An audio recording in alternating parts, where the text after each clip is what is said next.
Welcome to Ranjita's videos. মোৰ মৰমৰ ছাত্ৰ ছাত্ৰী আজিৰ ভিডিঅ' হ'ব অধ্যায় 1 আপোন দেশৰ কথাৰ অধ্যায় 1ৰ ইতিহাস কি আৰু ইতিহাস অধ্যয়নৰ প্ৰয়োজনীয়তা অধ্যায় 1ৰ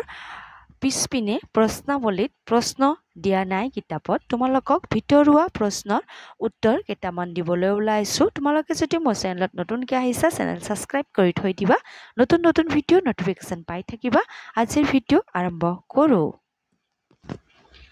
1 নং প্ৰশ্ন চোৱা ইতিহাস শব্দটো কি ভাষাৰ পৰা উৎপত্তি হৈছে ইতিহাস শব্দটো ভাৰতৰ প্ৰাচীন ভাষা সংস্কৃতৰ পৰা উৎপত্তি হৈছে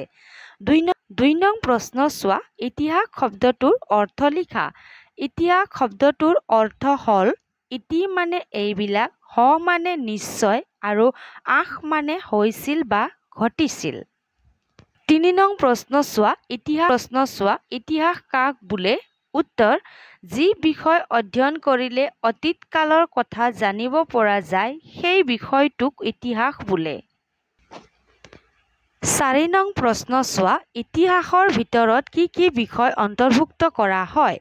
উত্তৰ যিবোৰ ঘটনা সঁচাকৈ ঘটিছিল বুলি প্ৰমাণ পোৱা গৈছে তেনেবোৰ ঘটনা আৰু কথা বতৰাহে ইতিহাস বিষয়ৰ ভিতৰত অন্তৰ্ভুক্ত কৰা হয় 5 নং প্ৰশ্ন চোৱা ইতিহাস বিষয়টো অধ্যয়নৰ যিকোনো 5টা প্ৰয়োজনীয়তা লিখা উত্তৰত লিখিবা ইতিহাস বিষয়টো অধ্যয়নৰ 5টা প্ৰয়োজনীয়তাবোৰ হ'ল 1 নং ইতিহাস অধ্যয়ন কৰি আমি প্ৰাচীন কালৰে পৰা মানুহৰ চিন্তা চৰ্চা কাম কাজৰ উন্নতি কেনেকৈ হ'ল সেই বিষয়ে জ্ঞান লাভ কৰিব পাৰো 2 নঙত লিখিবা মানুহৰ সমাজ কেনেকৈ সৃষ্টি হ'ল শাসন ব্যৱস্থা কেনেকৈ আৰম্ভ হ'ল পৃথিৱীৰ বিভিন্ন দেশত কোনবোৰ ৰজাৰ ৰাজত্বকাল কেনেকুৱা আছিল ইত্যাদি কথা জানিবলৈ হ'লে ইতিহাসৰ জ্ঞান থাকিবই লাগিব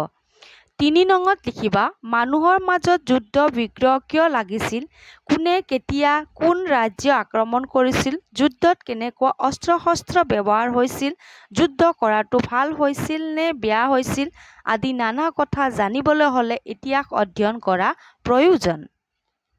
4 নঙত লিখিবা ইতিহাস বিষয় অধ্যয়ন কৰিলে পৃথিৱীৰ কোন দেশৰ মানুহ শিক্ষা দীক্ষা জ্ঞান বিজ্ঞান ভাষা সাহিত্য আদি বিষয়ত আগবাঢ়ি যোৱাৰ আৰু পিছপৰি থকাৰ কাৰণ বুজিব পৰা যায়